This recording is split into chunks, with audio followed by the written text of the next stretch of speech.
आपण पाहत आहात सूर्यप्रकाश जनहित न्यूज, सदैव जनतेच्या हितासाठी। मतदानापूर्वीच धुळ्यात भाजपचा एक उमेदवार बिनविरोध। प्रभाग क्रमांक 1 मधील उमेदवार उज्ज्वला भोसले यांची बिनविरोध निवड।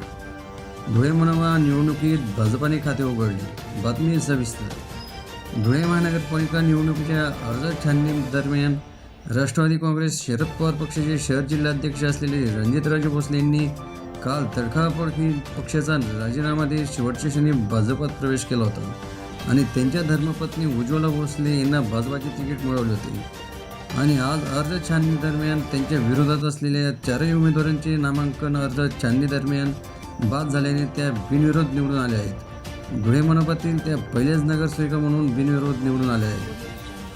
सूर्यप्रकाश जनहित news, bureau report, Suresh Babul. Bharatiya Janata पक्षाने मला जी उमेदवारी जाहीर केली होती ती आज मी बिनविरोध झालेली आहे।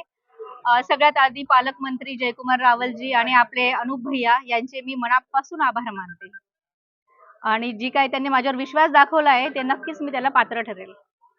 मला या ठिकाणी सांगायला आनंद होतोय की धुळे महानगरपालिकेच्या सार्वत्रिक निवडणुकीमध्ये प्रभाग क्रमांक 1 मध्ये जागेवर भारतीय जनता पार्टीने माझ्या धर्मपत्नी उज्ज्वला रणजित भोसले यांना उमेदवारी दिलेली होती। आज छाननीच्या ठिकाणी तिच्या विरोधात असलेले चारही जे अर्ज होते ते चारही अवैध घोषित करण्यात आलेले आहे।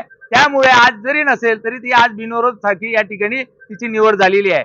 या निमित्ताने मी या जिल्ह्याचे पालकमंत्री आदरणीय जयकुमार भाऊ रावल, धुळे शहराचे आमदार अनुपभैया अग्रवाल, या ठिकाणी धुळे ग्रामीणचे आमदार रामदादा बदाने, तसेच या शहराचे जिल्हाध्यक्ष आदरणीय गजूशेठ अंपळकर या सर्वांचे आणि या ठिकाणी पक्षाचे सहकारी पदाधिकारी आणि या प्रभागातील सर्व नागरिकांचे मी शतशः आभारी आहे। आपण पाहत आहात सूर्यप्रकाश जनहित न्यूज, सदैव जनतेच्या हितासाठी।